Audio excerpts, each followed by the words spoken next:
La zone d'écoute. Le podcast de Médecins sans frontières. Épisode 3, Génération perdue.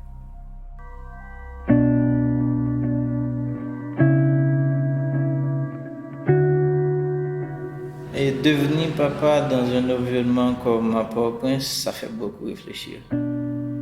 Moi, j'avais planifié ma vie, j'ai même écrit il y a 3 ans de cela, j'ai écrit ma mission de vie. Et j'ai pas pensé à laisser vivre mes enfants en Haïti. Et pour l'instant, je vais avoir mon premier enfant en Haïti. C'est drôle. Ça me fait beaucoup réfléchir, mais je garde toujours espoir de ne pas laisser éduquer mon enfant en Haïti. C'est un garçon. J'ai des idées. Il a 2 prénoms. Et 2 prénoms que j'ai composés, le premier avec le nom de sa mère et l'autre c'est un nom biblique. C'est Andy. Et comme ça vient du nom de sa mère et Salem, c'est biblique. Et le docteur que ma femme suit nous a dit aujourd'hui on est le 20. Aujourd'hui, c'est la date que le docteur a fixée. Et très souvent, ça peut aller 3 jours après. On se communique très souvent, soit par WhatsApp ou par appel. Et je me dis quelquefois, si toutefois je suis au travail et qu'elle va accoucher, elle est seule à la maison, et qu'est-ce que je vais faire? Et d'ici à chez moi, c'est un peu loin. Peut-être je n'aurai pas le temps d'arriver, mais je peux appeler quelqu'un d'autre pour nous venir en aide.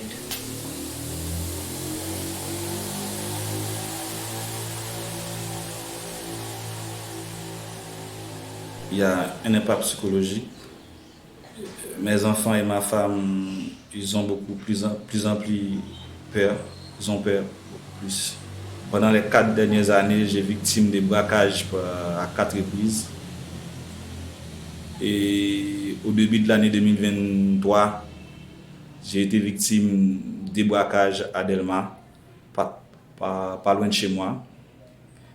Le dernier, c'est le 30 mars 2023. Et je pleurais comme un enfant. Parce que j'ai tellement été victime de ces actes. Et les gens, ils étaient beaucoup plus agressifs qu'avant. Ils m'ont menacé de tuer. Et par rapport à tout ce qu'on voit se passe dans les quartiers, c'est facile de tuer les gens. Quand les gens te menacent de te tuer, ça me fait peur.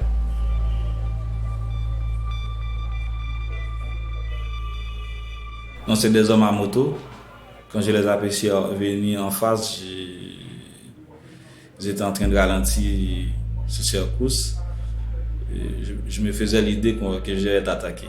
Effectivement, j'ai été attaqué. Traumatisé, quand tout enfant voit son père en train de braquer par des bandits menacés, je pense qu'il est traumatisé. Les gens vivent tout le temps avec une situation de peur constante.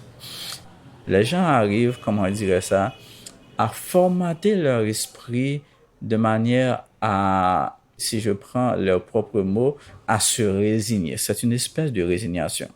Cette résignation se manifeste sur une logique assez simple.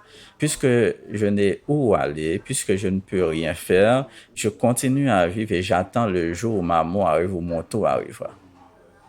Voilà la logique. Et je me rappelle bien le discours d'un jeune qui désire aller à l'école, mais qui ne peut pas, et qui dit que chaque jour il passe, il n'est pas mort, c'est comme une victoire. Mais pourtant, il s'attend à être mort à n'importe quel moment. Pour lui, son quartier est comme une cimetière à ciel ouvert. Donc, c'est la réalité. Donc, les gens vivent chaque jour la réalité de la mort. La pulsion de mort se manifeste chaque jour.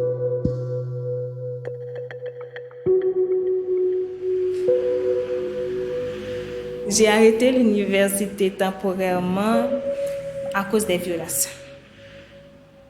Je pouvais pas gérer ça.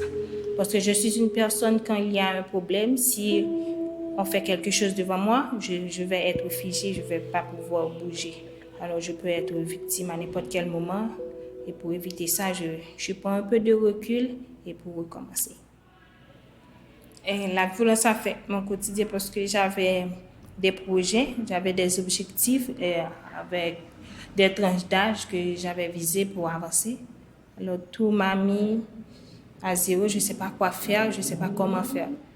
Alors ça m'affecte beaucoup parce que là maintenant je me dis, est-ce que je n'ai pas une vie ratée parce que je suis née ici. Bon, ça m'a mis en colère. Parce que je me dis en mon fond intérieur, je ne sais pas si tous les gens pensent comme moi. Je dis que je suis libre, mais pourquoi vivre dans un pays que je ne peux pas être à l'aise? J'aime beaucoup mon pays, j'adore mon pays. Et là maintenant, je ne peux pas vivre là-dedans. Ça me met toujours en colère. Bon, mais des fois, je dois accepter des choses qui sont inacceptables. Oh, ça m'a vraiment révoltée. C'est une révolte à l'intérieur que je ne peux pas dégager vraiment. Parce que si je dégage ça, ça va m'en coûter la peau. Bon, j'ai dû réprimer ça. Je prenais beaucoup de calmants. Parce que quand je suis choquée, j'avais beaucoup de crises. Parce que quand je pense beaucoup, si ma mère a un problème, je pense, qu'est-ce que je vais faire? Avant, je ne parlais pas. J'encaisse tout dans mon cerveau. C'est ce qui m'a rendu malade. J'avais pas l'habitude de parler. Je réfléchissais beaucoup. Là, maintenant, j'écoute. Ouais, tu vois, je suis avec mon baladeur, j'écoute toujours de la musique, je chante, je danse. Je parle tout le temps avec des gens. Je leur raconte mon histoire pour eux aussi, pour qu'ils ne tombent pas en dépression comme moi.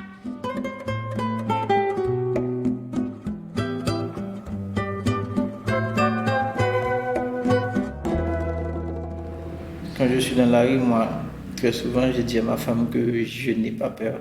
J'ai la foi, mais je dois être prudent. Et le pire des menaces, est-ce que c'est une menace? C'est de recevoir une balle perdue. Parce que même quand tu n'es pas la cible de quelqu'un, tu peux être atteint par un projectile qui vient de nulle part. Et c'est ça le plus grand danger.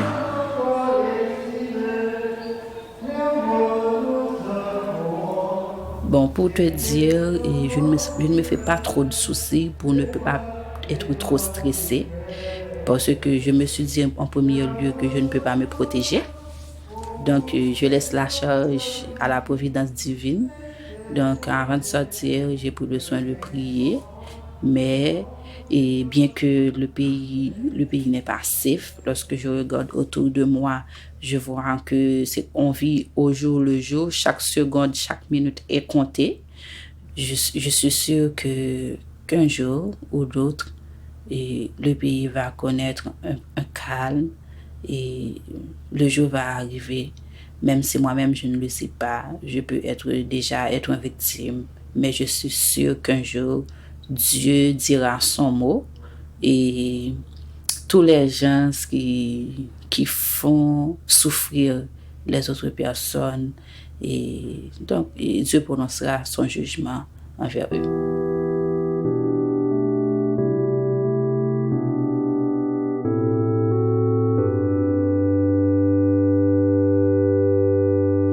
On est en train de vivre en Haïti une génération perdue. Ce qui fait pour moi l'espoir du futur est encore plus sombre. Là, la réalité, c'est que les enfants n'ont pas vraiment accès à l'éducation puisque les écoles dans ces quartiers sont fermées. Et les gens aussi n'ont pas les moyens pour se payer une école même ailleurs parce que sortir de ces quartiers, c'est compliqué. En réalité, ce que je constate, c'est que on constate des enfants avec des problèmes psychosomatiques très, très poussés.